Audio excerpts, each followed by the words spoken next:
Hi, good evening and welcome to my channel. I'm coming to you from Agyendam Palace in conversation with Banyin XIII, the head and the chief of the Agyendam family. And as many of you saw yesterday, we had a ground event where the chief of Agyendam invited lots of people to come and witness something that hasn't been done within this district, where an ancestor is remembered in the form of a statue being mounted to honor him. At the same time, after the unveiling of the statue also, we had a sword cutting for the commencement of an ultra modern school complex. Without wasting much time, I want to say good evening to you, Nana, and welcome to my channel. And then also, I know for the first time, many of the diasporans are going to see you, and Ghanaians as well, on my channel. So welcome and good evening, Nana. Good evening, Ankrato. Thank you very much for such opportunity that you have given to me. I extend my greetings to all diasporans and all other people who are watching from this channel. I thank them very much. Concern about Agyendam. Agyendam is one of our ancient communities founded by the Banyin I. And although it collapsed, but I, together with my people, try our possible best to renovate what our ancestors left for us, because we had in mind not to waste the effort that our forefathers did for us. So we had that intention to just make our ancestors' properties to stand on till thy kingdom come. Okay, Nana, thank you very much. Yesterday during the event, I listened to a lot of people glorifying and praising you, not just for empty glorification, but also they were praising you for such an vision, such innovation, whereby they say a very young chief who has gone his way with his elders to gather such multitude of people, bringing them around, and also the witnessing of even the Derby ground, a place that you had all this visited, seated. It was very exciting, and I want to also find out from you, how long have you been a chief of this wonderful village? Thank you very much, Ankatu. I was installed in 2020, that's 2020. So 3 years on the stool.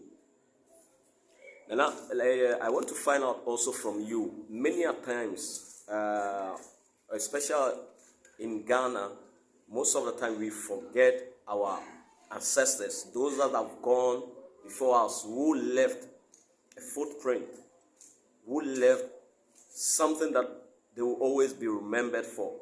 But many times we forget about them. And this is whereby you decided that you are going to honor one of your ancestors. What really inspired you to go that way to honor this great man from this dear family? The idea behind it is that most often when somebody sacrifices his or her time for a family to secure a lot of properties or to find a way of uniting the family, after his or her death, we just forget about the person. And this sends signals to the living, and most of them decide not to partake in the family issues, because they think that whatever that I will do to help the family, they will one day forget about me. So when I was installed, I had in mind that, all right, all those that they have worked well to improve the family, I'll find a way of remembering them and also motivate the living to also partake or use their effort into the development of the family. So I did that in honor of the ancestors and also to motivate the living to work well toward the development of the family.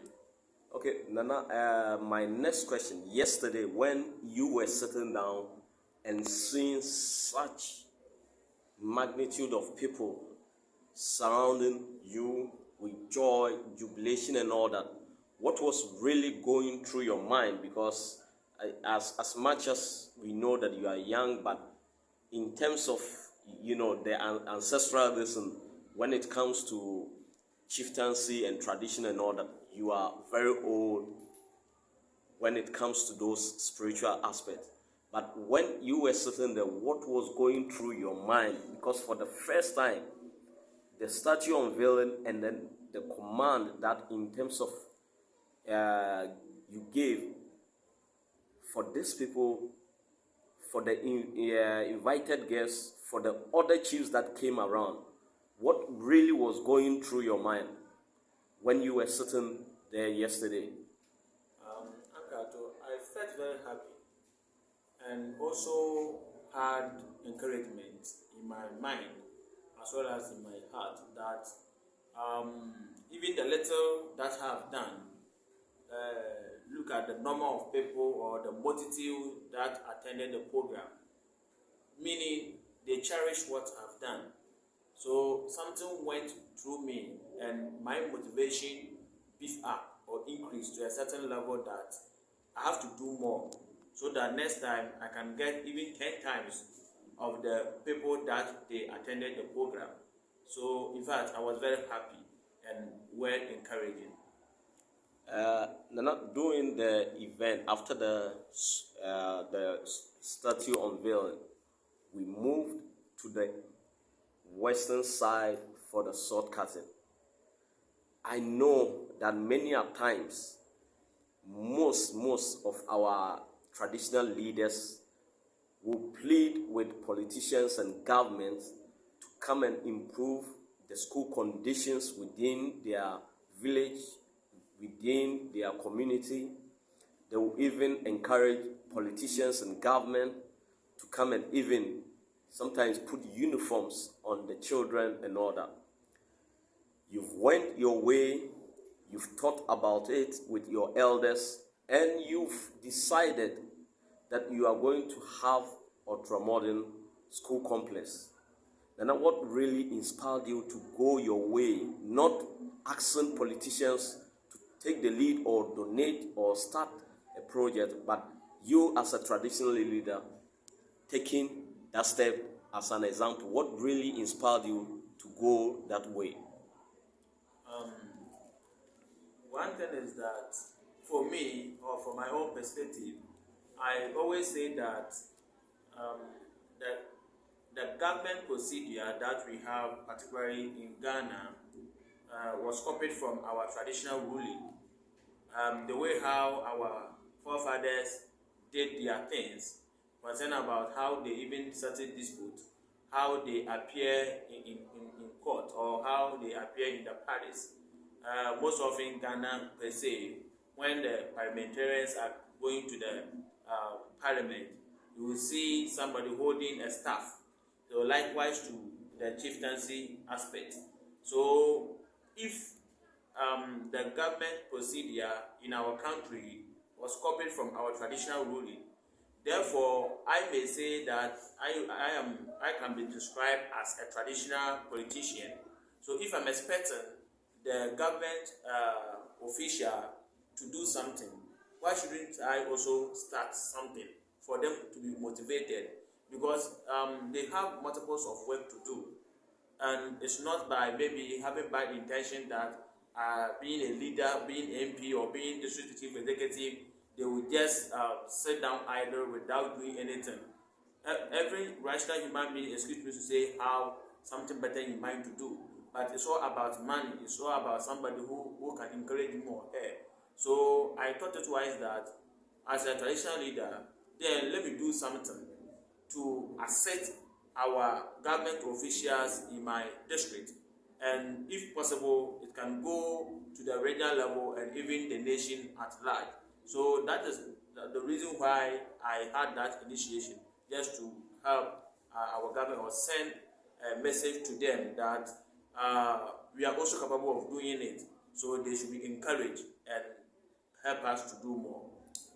Those that are not aware, Nana already at the palace here have 3 classroom block for the little ones, the youngest, those ones that most of the time they leave them at home and parents goes to farm or they go somewhere because they are not accepted at the preschool. So what Nana is doing is they bring them to the palace.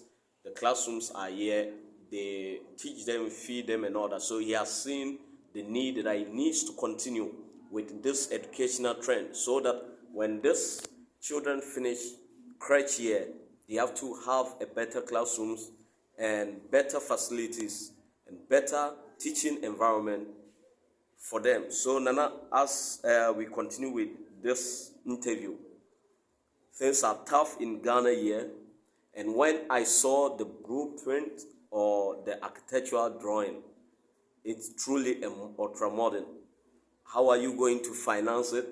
Do you have some millions in your account, or is the people of Agyendam going to finance everything? When it comes to finances, it's very important. What do you have to say in terms of how this project is going to be financed?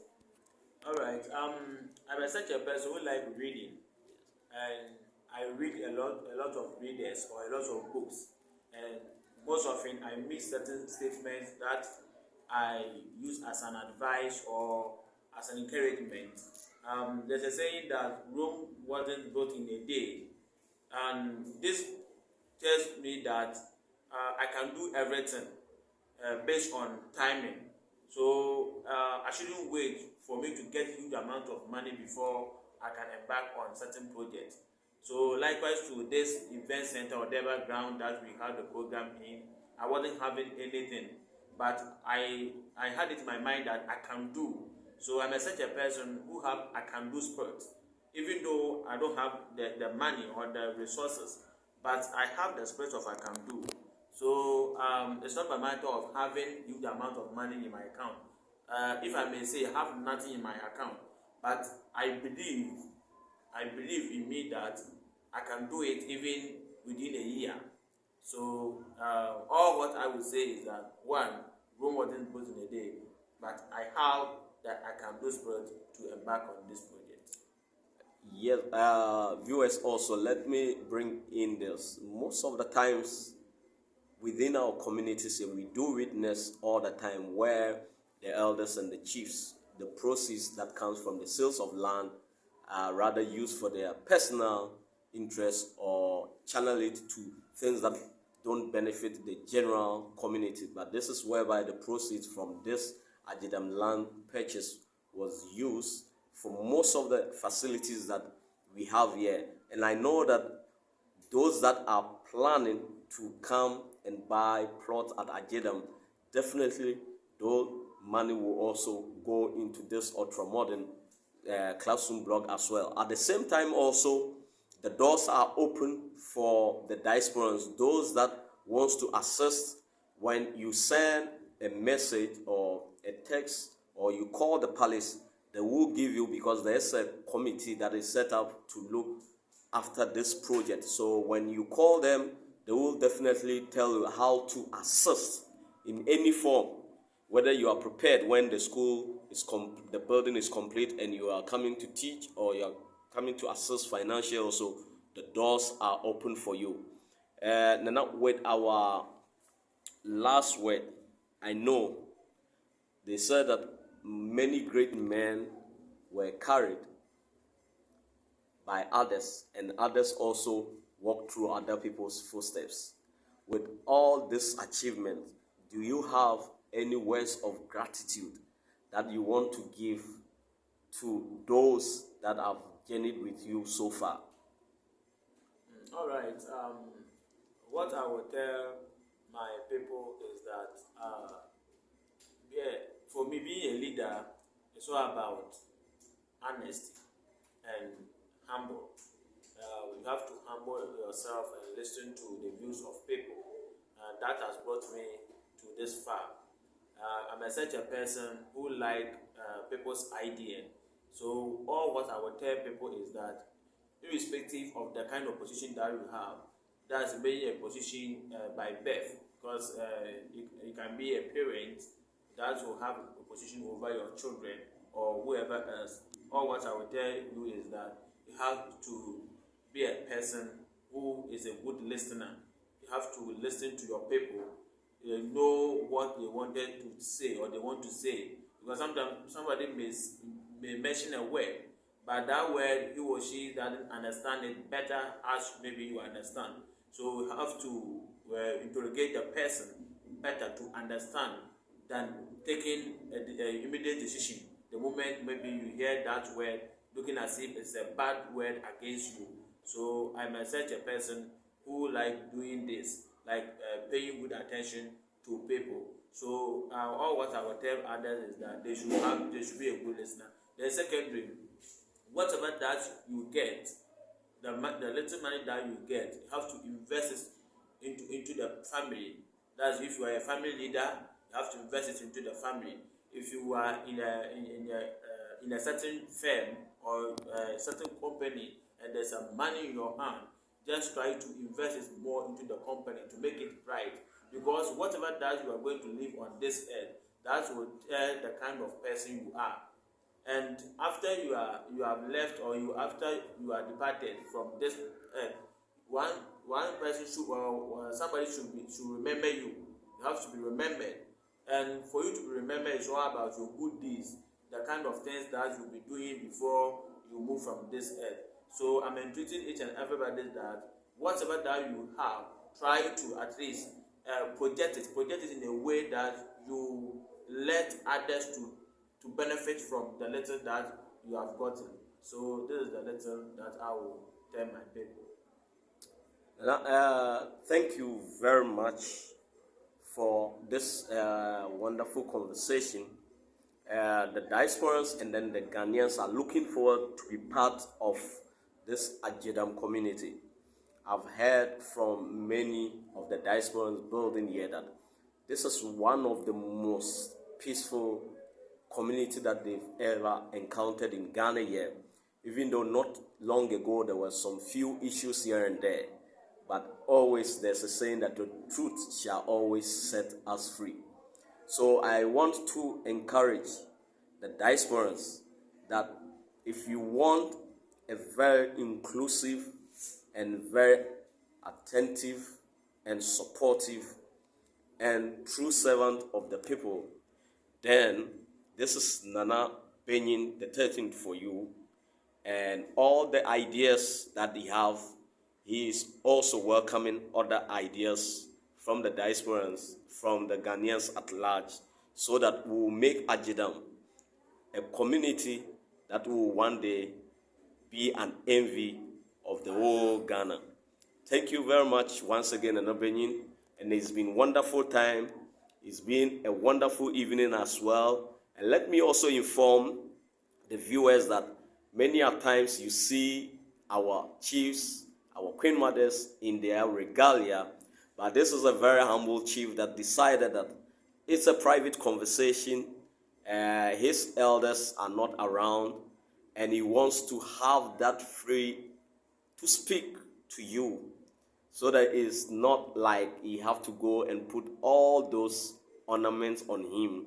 But even with this form of conversation, it also shows us that truly he is a servant to the people. Thank you very much, and then I will be waiting for your comment. Thank you, and have a good evening.